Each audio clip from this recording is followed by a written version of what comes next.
Kalau kau benar-benar ingin kaya, jangan pernah menoleh ke belakang saat turun dari Gunung Kawi. Apapun yang kau dengar, hiraukan. Kalau melanggar, hidupmu selesai.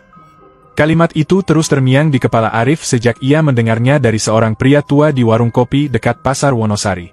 Malam itu, langit Malang digelayuti kabut tebal. Arif duduk sendiri dengan secangkir kopi hitam yang sudah dingin, sementara pikirannya kacau.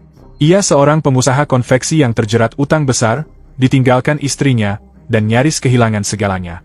Ia pernah mencoba jalan lurus, bekerja keras siang malam, tetapi tak pernah cukup. Hingga akhirnya ia mendengar desas-desus tentang Gunung Kawi, tempat orang-orang mendadak kaya setelah melakukan ritual tertentu. Awalnya ia tidak percaya. Tetapi semakin banyak cerita yang beredar, semakin besar pula rasa penasaran dan keputusasaan di dalam dirinya. Ia mendengar ada orang yang dulu hanya penjual bakso, kini punya deretan rumah mewah. Ada pula pedagang pasar yang dulunya miskin, tiba-tiba jadi juragan besar. Semua jejak itu bermuara pada Gunung Kawi. Dan malam itu, Arif memutuskan untuk mencobanya. Perjalanan menuju gunung terasa mencekam. Jalanan sepi, hanya ditemani deru angin yang membuat dedaunan bergesekan. Pohon-pohon besar menjulang di kanan kiri jalan, akar-akar beringin terjuntai seperti ular siap menerkam. Udara dingin menempel di kulit, membuat napasnya keluar berupa uap putih. Sesekali terdengar suara gamelan samar dari kejauhan, padahal tak ada perkampungan di sekitar sana. Bau kemenyan tipis menusuk hidung, bercampur dengan aroma anyir yang tidak jelas sumbernya. Arif ditemani oleh seorang pria desa bernama Pak Jaya, yang ia temui secara kebetulan di pasar siang tadi. Pria itu menawarkan diri mengantarkannya, dengan syarat Arif harus menyiapkan sesajen sesuai petunjuk. Dari awal, sikap Pak Jaya sudah terasa aneh. Kadang ia bicara banyak, kadang tiba-tiba diam dan menatap kosong ke arah hutan. Namun Arif terlalu sibuk dengan pikirannya sendiri untuk memperhatikan lebih jauh. Sesampainya di area pesanggerahan, suasana semakin aneh.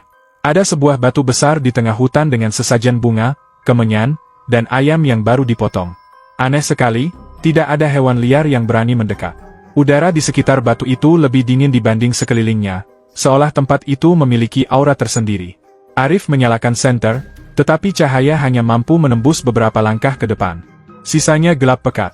Di salah satu bangunan tua yang terlihat seperti pesanggerahan kuno, ia menemukan ukiran-ukiran asing. Saat tangannya menyentuh ukiran itu, tiba-tiba terdengar suara lirih seorang perempuan berbisik di telinganya. "Kenapa kau datang ke sini?" Suara itu membuat bulu kuduknya meremang. Ia menoleh panik ke arah Pak Jaya, tetapi pria itu hanya tersenyum tipis sambil berkata, "Sudah kubilang, jangan hiraukan apapun yang kau dengar di sini." Arif mencoba menenangkan diri. Tapi semakin lama ia berada di sana, semakin banyak keanehan yang terjadi. Suara gamelan makin jelas, kini bercampur dengan tangisan samar. Bayangan putih berkelebat di antara pepohonan. Senter yang ia genggam tiba-tiba padam, padahal baterai baru diganti. Dalam kegelapan, ia bisa merasakan sesuatu berjalan melingkarinya. Nafas berat terdengar begitu dekat, membuat tubuhnya kaku. Tiba-tiba, dari kegelapan itu muncul bayangan tinggi dengan wajah kabur seperti asap. Arif menutup mata, berharap semua itu hanya halusinasi. Namun batu besar tempat sesajen bergetar hebat. Bunga-bunga berguguran, dan cairan merah menetes tanpa ia tahu dari mana asalnya. Jantung Arif berdentum cepat, keringat dingin membasahi tubuhnya. Pak Jaya justru tetap tenang, bahkan mulai berbisik dengan suara datar, "Kalau kau ingin kaya, kau harus berani memberi sesuatu yang lebih berharga dari dirimu."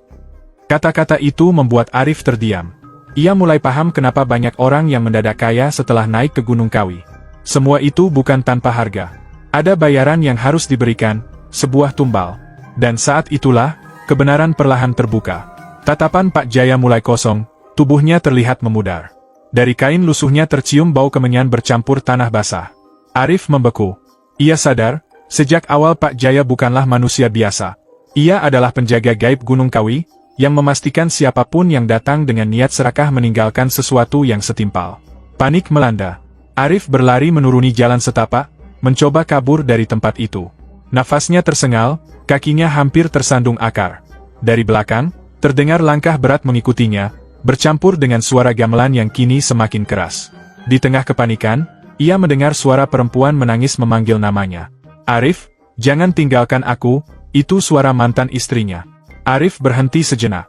Rasa rindu bercampur ketakutan membuatnya goyah. Tanpa sadar, ia menoleh ke belakang. Dan saat itu juga, dunia seolah runtuh. dari balik kabut, bayangan hitam pekat muncul dan menelannya bulat-bulat. Suara gamelan berhenti seketika, diganti dengan sunyi mencekam. Keesokan paginya, warga desa yang biasa merawat sesajen menemukan sesuatu aneh di batu besar itu. Di antara bunga, kemenyan, dan ayam yang baru dipotong, ada sebuah dompet lusuh. Di dalamnya terdapat KTP atas nama Arif. Tak ada seorang pun yang tahu bagaimana bisa benda itu ada di sana.